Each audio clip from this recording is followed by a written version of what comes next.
JP news. Tirupati జిల్లా కలెక్టరేట్లో ఏర్పాటు చేసిన పీజీఆర్ఎస్ ప్రజా సమస్యల పరిష్కార వేదికలో అర్జీలు స్వీకరిస్తున్న జిల్లా ఇన్ఛార్జ్ మంత్రి అనగాని సత్యప్రసాద్, జిల్లా కలెక్టర్ డాక్టర్ ఎస్ వెంకటేశ్వర్.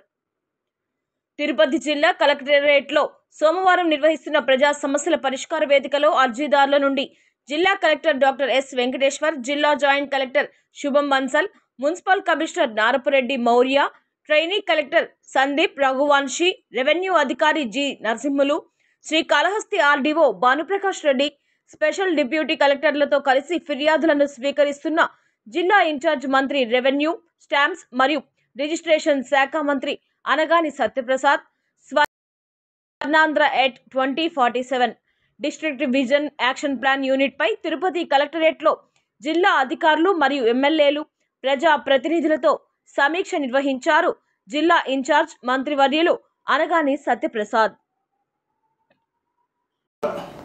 ఈరోజు తిరుపతి కలెక్టరేట్లో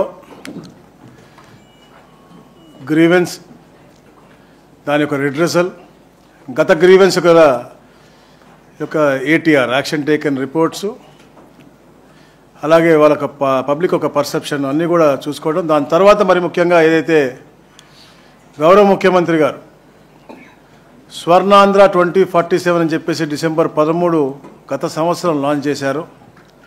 దాని యొక్క district vision action plan unit ఈరోజు ఆ మీటింగ్ ఒకటి ఏర్పాటు చేసుకోవడం జరిగింది. గౌరవ ముఖ్యమంత్రి గారు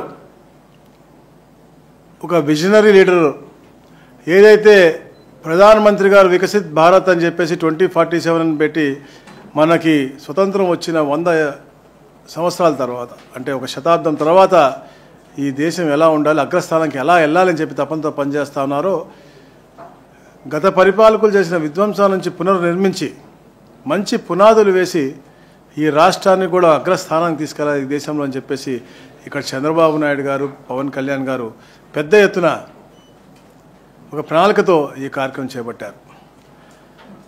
ఈ కార్యక్రమం ద్వారా ప్రతి నియోజకవర్గంలో కాన్స్టిట్యున్సీ ప్లాను, అక్కడ ఉన్నటువంటి మండలాల్లో మళ్ళీ ఒక మండల ప్లాన్లు, ప్రతి ఒక్క సెక్టార్కి కూడా ఒక కోఆర్డినేటర్ని పెట్టి, అది అగ్రికల్చర్ సెక్టార్ అవ్వచ్చు, లేకపోతే లైఫ్ స్టాక్ అవ్వచ్చు, ఆక్వా లైఫ్ స్టాక్ అవ్వచ్చు, ఇండస్ట్రీ సెక్టార్ అవ్వచ్చు, సర్వీస్ సెక్టార్ అవ్వచ్చు, ఇట్లా అన్ని సెక్టార్కి కూడా కోఆర్డినేటర్స్ పెట్టి ప్రతి నియోజకవర్గం కూడా జిల్లా స్థాయి అధికారిని పెట్టి ఎప్పటికప్పుడు రివ్యూ చేసుకుంటూ వాళ్ళ యొక్క పర్యవేక్షణలో ఈ కార్యక్రమం చేయడం జరుగుతూ ఉంది.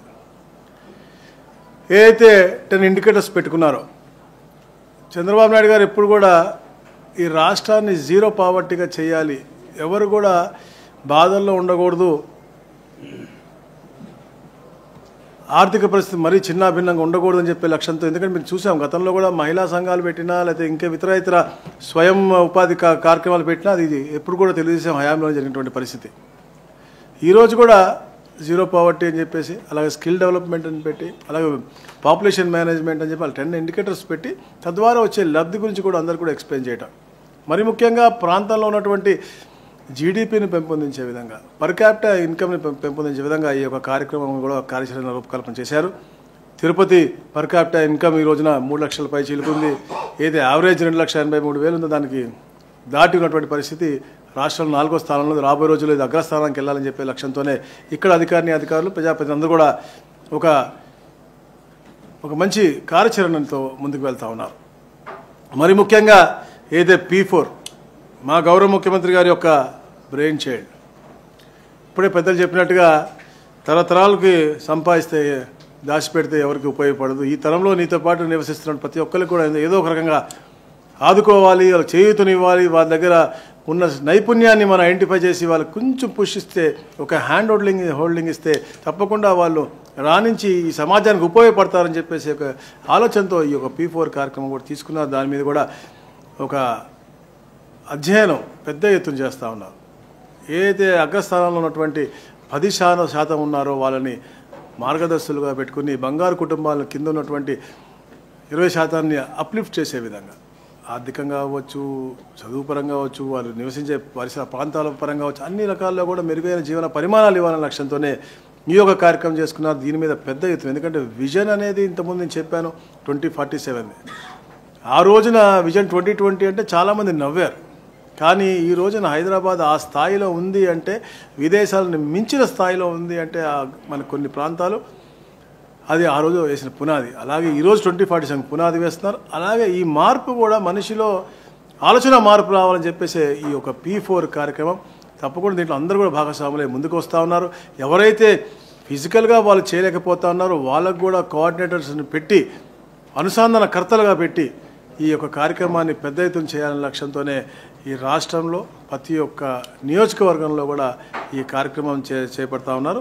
దాంట్లో భాగంగా పెద్ద పెద్ద ఇండస్ట్రియలిస్ట్, ముఖ్యంగా తిరుపతి మనకు హయ్యెస్ట్ అంటే ఒక రూపాయి వస్తే ఇక్కడ దాంట్లో 46 పైసలు ఇండస్ట్రీ ద్వారా వస్తూ ఉంది, 30 చిల్లర శాతం సర్వీస్ ద్వారా వస్తుంది, 18% అగ్రికల్చర్ ద్వారా వస్తూ ఉంది.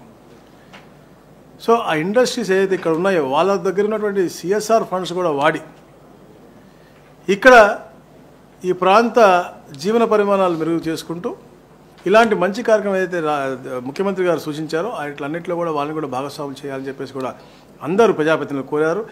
మేము కలెక్టర్ గారు కూడా ఒక మంచి ఆలోచనతో ముందుకు వెళ్తా ఉన్నాం. ఇక్కడ ఉన్నటువంటి ఇండస్ట్రీస్ ప్రతి ఒక్కరిని కూడా ఒక సపరేట్ మీటింగ్ పెట్టుకుని, వాళ్ళందరూ రాలేకపోతే జూమ్ కాల్లోనే పెట్టుకుని వాళ్ళకు ఉన్నటువంటి అవైలబుల్ ఫండ్స్ అన్నీ కూడా ఈ ప్రాంతంలోనే ఖర్చు పెట్టే విధంగా, ఎందుకంటే చాలా పెద్ద పెద్ద కంపెనీస్ ఇక్కడ ఉన్నాయి. మనకి శ్రీ సిటీ ఉంది, హీరో కంపెనీ ఉంది, ఇలా ఒక number of big companies are there.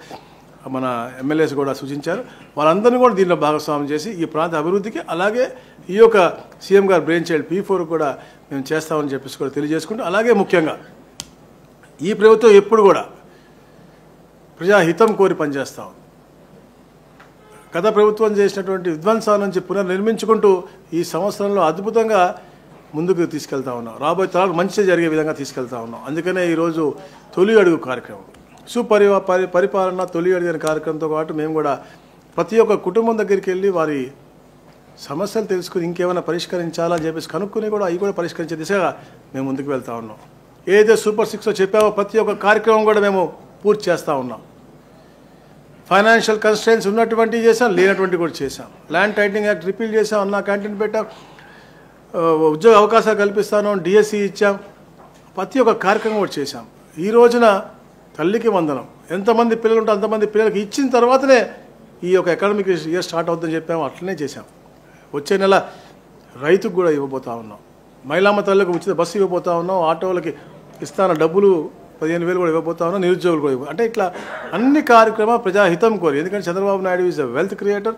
ఎట్లయినా వెల్త్ క్రియేట్ చేసి గత ప్రభుత్వాలు చేసిన తప్పిదాలన్నీ కూడా కరెక్ట్ చేసి రాష్ట్రాన్ని మంచి వాతావరణం క్రియేట్ చేయడానికి, హెల్తీ అట్మాస్ఫియర్ క్రియేట్ చేస్తే పెట్టుబడులు వస్తాయి. అందుకని ఈరోజు లక్షల కోట్లు ప్రపంచంలో ఉన్న నలుమూలలా ఉన్నటువంటి అందరూ కూడా ఇక్కడ మనకి పెట్టుబడులు పెడతా ఉన్నారు. తద్వారా మనకు ఉద్యోగ అవకాశాలు ఉంటాయి, మన GDP పెరుగుతుంది, పర్ క్యాపిటల్ ఇన్కమ్ పెరుగుతుంది, మన విజన్ 2047కి ఏదైతే అన్నామో అది కూడా ఉంటుంది. అలా